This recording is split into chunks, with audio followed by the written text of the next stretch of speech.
Hello and welcome to this new press review of articles that you preferred from Air&Cosmos with. On the menu this week, the 6th generation plane, the British Tempest, which is accumulating agreements to accelerate its development, the United States, which are analyzing the replacement of the radar and electronic warfare plane, the E-3 Sentry, the balance of the space year, 2021 with still some surprises, the results that are starting to fall, notably for Airbus, Air France and many others, news also on the hunt, but we start with the analysis of the Russian doctrine of long-distance bombing. Because in reality, in Russia, there is no stealth bomber or totally stealth bomber as we understand it. There are three models.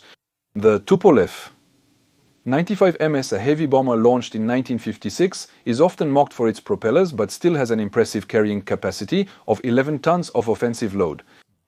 The Tupolev Tu-22 1003 from 1983 weighs 58 tons empty but can carry 12 tons of armament. It can fly at 1000 Mach 1.9, has variable geometry and a combat radius of 310.689 miles. Finally, there's the Tupolev 160, the strategic bomber introduced in the late 1980s. It weighs 110 tons empty and can carry 45 tons of armament. Which can fly at more than Mach 2 with variable geometry, with its specific white color of all the devices that are capable of resisting nuclear flashes. That's also why it's called the White Swan. And its Western equivalent would be the B-1B Lancer, American, which came out in 1986, which flies at Mach 1.3, which is capable of carrying 34 tons of armament in its internal hold and 23 tons under pylon. The combat radius is much larger at 310.689 miles, but the United States especially has the B-2. Russia lacks equivalent stealth planes like the F-117, F-35, F-22 and B-2. However, Russia is relaunching production of the Tupolev 174 yards to increase its fleet and align with the American B-117, 35, 22, 174, 19, 160, 100B. There are currently only 19 active Tupolev 160s compared to 100 B-1Bs. And at the same time, Russia is developing the Perspective Aviation Complex for Long-Range Aviation DA, which is intended to be the real first Russian stealth bomber, which is really the equivalent of the B-2 of the two, and therefore the equivalent of the B-21 Raider, which is the successor of the B-2. That is to say that these are devices which are a priori subsonic, and for the B-2, which has a carrying capacity of 23 tons of weaponry in the hold. But until now, this lack of stealth and the operational range, which was a little weaker on the part of the Russian bombers compared to the American bombers, it has been compensated by cruise missiles, which on the other hand are super interesting and which are sometimes stealthy, notably the KH-101. Tested in 2003, operational since 2012, it weighs 2.3 tons at launch, including 991.67 pounds of explosives, making it one of the heaviest worldwide.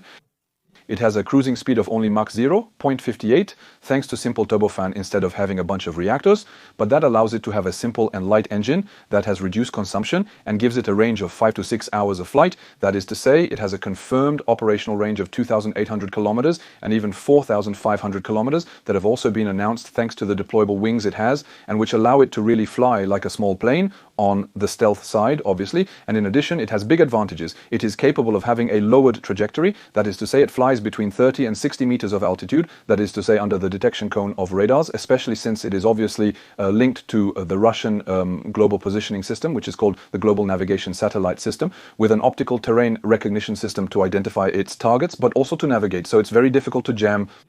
And it is made up of stealth, absorbing materials like the American B-2 or the F-22. That is to say that instead of having the device itself being stealthy, it's the missile that is stealthy. Its American equivalent was the air-to-ground missile, 8.6 air-launched cruise missile, which was fired from B-52 bombers, which had a flight capacity of 4 hours 30, and which flew, on the other hand, at almost the speed of an airliner.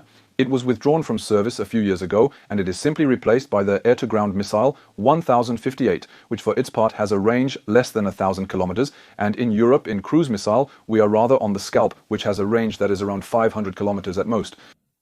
So Russia will continue to rise in power with this duo between bombers and stealth missiles. And anyway, missiles are absolutely central in the Russian strategy because these are the 6 new strategic weapons that were unveiled by President Putin in 2018.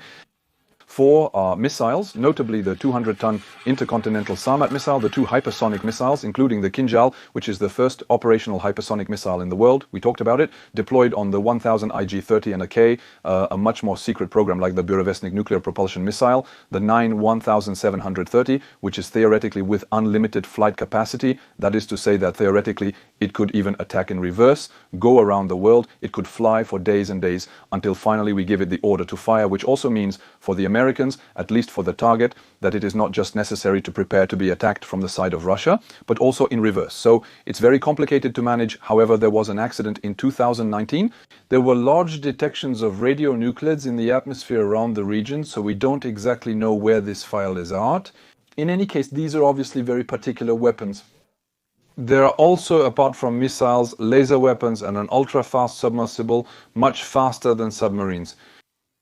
We move on to the fighters, and as expected, we start to get signals for the acquisition of Boeing's F-15EX by Indonesia, in addition to the Rafale.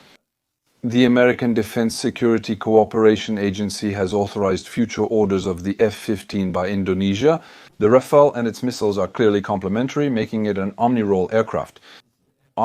Which have a longer range than that of the F-15, and even if the Rafale has a better weapons-to-range ratio compared to the weight of the plane, the F-15 is really a true bomb truck. It has incredible capabilities. It can carry up to 22 RR missiles. It flies higher and faster, but lacks supercruise capability. Its main flaw is its radar's limited surface equivalency. The F-15EX has about 10 square meters of radar equivalent surface against only 0.1 square meter for the Rafale, and it will certainly be even less than the Rafale F4, since there are also evolutions on its structure which will further reduce its radar equivalent surface or in detection capacity. By an enemy radar we get detected twice as far if we have a radar equivalent surface, which is multiplied by 10. That is to say that the F-15X, it gets detected at 200 nautical miles. By the Russian S-400 system, that's a comparative sheet. The American Rafale, with a radar equivalent surface 100 times smaller, will be detected 4 times less far at a distance of 50 nautical miles.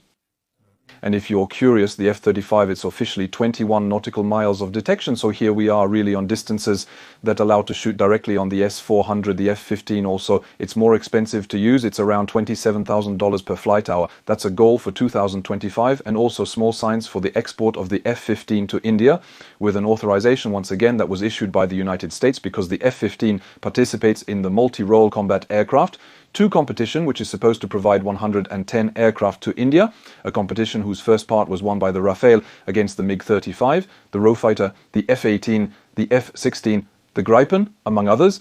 We return to Europe with Great Britain and its Tempest, which multiplies the agreements and partnerships. You know that there are several sixth-generation fighter programs. The next generation air dominance in the United States, with separate versions for the Air Force and Navy. The next generation fighter, which belongs to the Future Combat Air System program, which is managed notably by Dassault and Airbus for France, Germany and Spain. The Tempest on its side is the United Kingdom, with British Aerospace, Italy with Leonardo and Sweden with Saab. And in Japan, there is the FX, which is developed by Mitsubishi Heavy Industries. So there was a first agreement between the United Kingdom and Japan to develop a common engine by Rolls-Royce with already $270 million, which have been advanced by the United Kingdom. And this time the goal is to develop a common sensor dedicated to electronic warfare called the Jaguar, which should allow to identify systems, but also to jam enemy radars. So, it's a partnership that is supposed to last 5 years, with project management carried out by Leonardo UK, but also obviously on the Japanese side, they are going to work on this subject. So we still have an increasingly important rapprochement between the British program and the Japanese program. We will see how far it can continue like this. But it's still very interesting from their side. Knowing, of course, that the English had tried to bring India into their Tempest program and the Indians had refused. So we will see where it leads them, because the Indians also have very advanced programs to go on a device as well. In ultra brief now, we have the first 2 J-10Cs in the colors of the Pakistani Air Forces that have been spotted on an air base in Pakistan. They should soon be operational with probably 25 planes that have been ordered. The arrival of this Chinese-made aircraft is clearly Pakistan's response to the 36 Rafales ordered by India. On paper, these devices have the same size and classification, generation 4.5 plus C, but their actual capabilities are poorly known. There are likely missiles with very long range, and we have serious doubts about their engines unless the plane uses superior Russian engines, as the Chinese still struggle to develop engines today. Moving on to civilian matters, company earnings reports are starting to come in, revealing various market dynamics at play. First, we have Airbus, which shows record profits with a neutral result of 4.2 billion euros in 2021 after a loss of 1.1 billion in 2020. The efforts have clearly paid off, and it's also indicative of a recovery in orders and deliveries. We only had 268 net orders in 2020. We had 507 in 2021. I remind you that the Dubai Air Show in 2021 in November had better sales numbers than the Bourget in 2019. And so we also have 611 deliveries. So on the industrial side, it's starting to pick up well, with a goal in 2022 to reach 720 planes, which would be the absolute record for Airbus since its creation. All divisions of the group are really progressing. The helicopter part, the defense part, the space part, with a total order intake of 62 billion euros. So it's going really high while maintaining good cost control. So we are really on a great optimization. The order book therefore stands at 7,082 planes, that is to say 398 billion euros. And on the employment side, obviously, there have been 10,000 voluntary departures and retirements also, which were not replaced during the crisis. So now this year there will be 6,000 hires to follow this recovery in power. Airbus's current strengths in sales are the success of the A350-150 freighter version, with recent orders from Singapore Airlines, and the increasing market share of the single aisle, particularly the A321XLR, which holds a monopoly in its segment. Second news with Aéroports de Paris, which could on its side get out of the red. The turnover in 2021 was of 2.8 billion euros, with 160 million passengers on the whole group, or more 37%, so 41.2 million for Paris airports. Based on the group's average, we could expect a recovery to 2019 levels by 2024. For Paris, it would only mean a return to the 2019 level. So we will have to wait at least 2 more years for France compared to the rest of the world, where the automatic data processing group is very, very present. Lastly, we end with Air France, which on its side had losses of 3.3 billion euros in 2021. It's half as much as in 2020. Obviously, the turnover has increased again since we did more than 29% with 14 billion euros in turnover, but it remains very inferior to the 27 billion euros we had before the crisis. There are still some good news. It's improving. The debt has been reduced by 2.8 billion euros. Capital increases obviously contributed to it, and the liquidity is satisfactory with more than 10 billion euros, so they are relatively serene on this side. A very small word on business aviation, which has never been better. We're witnessing record-breaking numbers of flights everywhere. The Eurocontrol curves clearly demonstrate it. But as a result, there is Cessna Citation, which has rented its 8,000 devices since 1972. 30 models have come and gone, with 6 currently in production.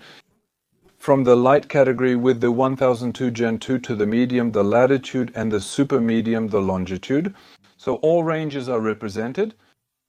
We move on to space with the balance of the year 2021 and a record with 134 successful launches out of 145 attempts.